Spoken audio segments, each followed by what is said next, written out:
ધોરણ 11માં સંસ્કૃતમાં શું તૈયાર કરવું એ ઘણા બધાને કન્ફ્યુઝન હોય છે. તો એ કન્ફ્યુઝન આપણે આ વિડીયોમાં દૂર કરવાના છીએ. આ વિડીયોમાં આપણે જોઈશું ધોરણ 11 માટે સંસ્કૃતના પ્રથમ પરીક્ષા માટે મોસ્ટ આઈએમપી પ્રશ્નો. તમને આ વિડીયોમાં સંસ્કૃતનું તમામ મટીરિયલ જોવા મળશે. સમીક્ષાત્મક નોંધ થઈ ગઈ, શ્લોક પૂર્તિ થઈ ગઈ, વિવરણાત્મક નોંધ થઈ ગઈ, સંદર્ભ થઈ ગયું કે ગુજરાતી પ્રશ્નો થઈ ગયા કે તમારા વિભાગ જે છેલ્લો વિભાગ હોય છે પેપરનો એમાં પરિચયાત્મક નોંધ જે આવતી હોય છે, તમામ મટીરિયલ સંસ્કૃતનું આપણે આ વિડીયોમાં જોવાના છીએ. તો તમને જે પણ અહીંયાથી આપવામાં આવે છે ક્વેશ્ચન એ તમારે સારી રીતે તૈયાર હોવા જોઈએ, કારણ કે આ ઇમ્પોર્ટન્ટ એવા છે એટલે આમાં તમે કોઈ પણ તૈયાર ન કરવામાં ભૂલ ન કરી શકો. તમારે આ તૈયાર કરવા બહુ જ જરૂરી છે. આની સાથે આઈએમપી પ્રશ્નો તમે તૈયાર કરી રહો એટલે તમારે ધોરણ 11ના સંસ્કૃત વિષયના પેપર સોલ્યુશનનો વિડીયો તમને ચેનલ ઉપર મળી જશે. જરૂરથી જોઈ લેજો. 2 થી 3 પેપર સોલ્વ કરવામાં આવશે એમાં સંસ્કૃતના પાછલા વર્ષોના. તો તમારે વિડીયો જોઈ લેવાનો છે. એમાં જે પણ પ્રશ્નો આપેલા હોય છે એ તમારે કડકડાટ થઈ જવા જોઈએ તૈયાર, કારણ કે આટલું બધું જો તમે કરી લો તૈયાર, જો પેપર તૈયાર કરી દો અને આ જે પ્રશ્નો છે એ તૈયાર કરી દો તો પછી ઘણા બધા ક્વેશ્ચન તમારી એક્ઝામમાં રિપીટ થયેલા તમને જોવા મળશે. તો તમારે તૈયાર કરી દેવાનું છે. એની સાથે પેપરમાં તમે જે અનુવાદ કરવાનું હોય છે શ્લોકોનું અને ફકરાનું એ જોશો તો તમને ખ્યાલ આવી જશે કે કયા પાઠમાંથી આ શ્લોકોનું અનુવાદ અને પાઠનું અનુવાદ લેવામાં આવે છે. તો એ રીતે તમે તમારી તૈયારી અનુવાદમાં પણ બાકી રાખી શકશો નહીં. તો એ માટે તમારે બંને વસ્તુ સારી રીતે તૈયાર હોવી જોઈએ. એ પછી ડિપેન્ડ કરે છે કે તમારા જિલ્લામાં કઈ રીતના પેપર નીકાળવામાં આવે છે. અલગ અલગ જિલ્લામાં અલગ અલગ પેપર પ્રથમ પરીક્ષાના નીકળતા હોય છે.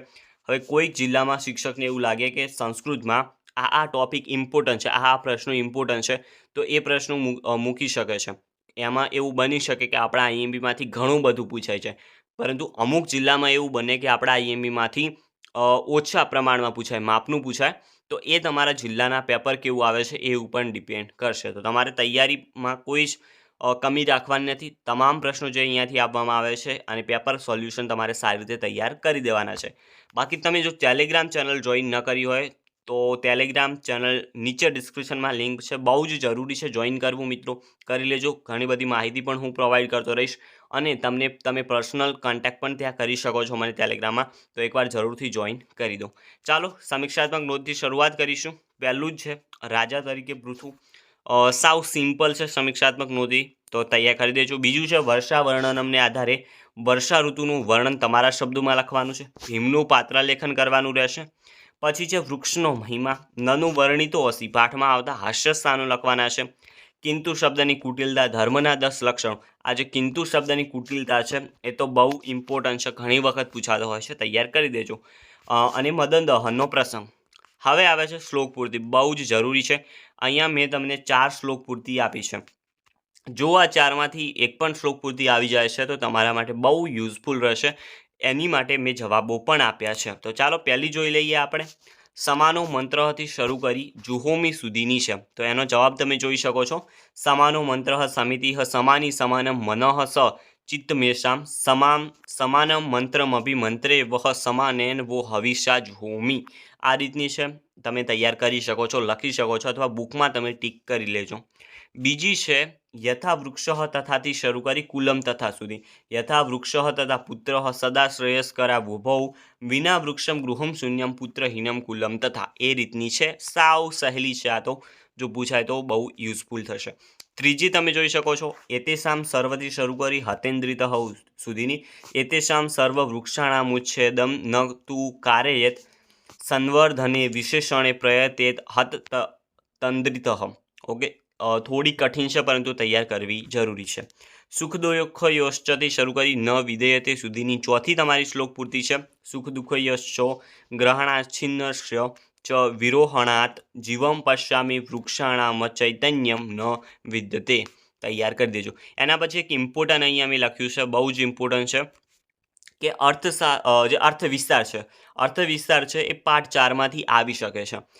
આ શા ઉપરથી કહી શકાય તો પાછલા વર્ષના પેપરો મેં જેટલા પણ જોયા છે એમાં ઘણા બધામાં એવું બન્યું છે, 80% પ્રશ્નોપત્રમાં એવું બન્યું છે કે તમારા જે અર્થવિસ્તાર છે, તમારો જે અર્થવિસ્તાર છે એ લેવામાં આવે છે આ પાઠ 4માંથી. 80% કેસીસમાં એવું બન્યું છે કે અર્થવિસ્તાર પાઠ 4માંથી લેવામાં આવે છે.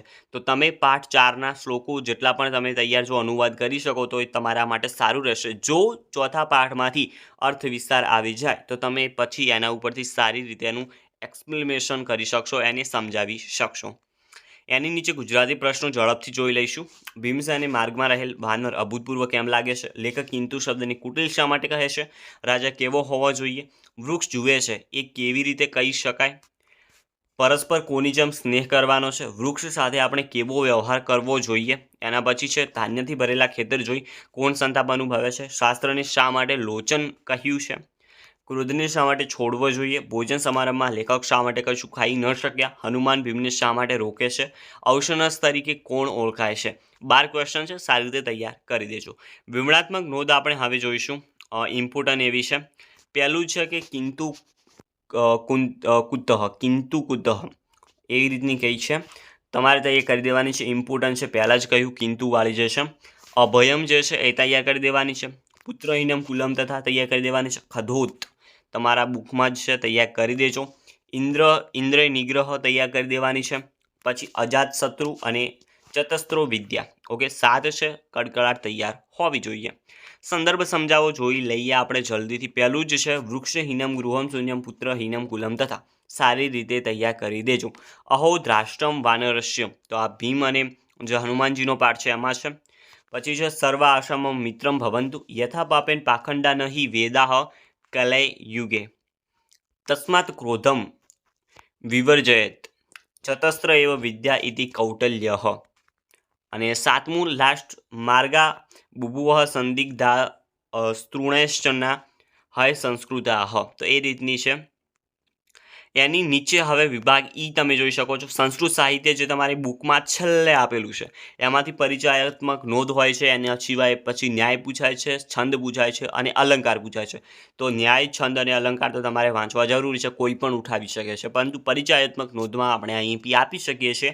એક તો ઋગ્વેદ, બીજું છે યજુર્વેદ. આ બંને સારી રીતે તૈયાર કરી દેજો. ઉપનિષદ છે, ઉપનિષદ આવવાની શક્યતા રહેશે અને ઉરુભંગ જે છે એ આવવાની શક્યતા આ વખતે રહેશે. તો મિત્રો અહીંયા જે પણ કન્ટેન્ટ તમને આપવામાં આવ્યું છે, જે પણ મટીરિયલ તમને ધોરણ 11ના સંસ્કૃત વિષય માટે તૈયારી કરવા માટે આપેલું છે, આ કડકડાટ તમારે તૈયાર હોવું જરૂરી છે. આની સાથે મેં પહેલાં જ કહ્યું પેપર તમારે સોલ્વ કરી દેવાના છે. સોલ્વ એટલે કે તૈયાર કરી દેવાના છે. સોલ્યુશન સાથે હું તમને પ્રોવાઈડ કરાવવાનો છું. તો એ પ્રશ્નો કડકડાટ તમારે તૈયાર હોવા જોઈએ. ટેલિગ્રામ ચેનલ હજી સુધી જોઈન ન કરી હોય તો પ્રભુએ જોઈન કરી દો, ચેનલ સબસ્ક્રાઈબ કરી દેજો. મળીશું નવા વિડીયોમાં, ત્યાં સુધી તૈયારી કરતા રહો.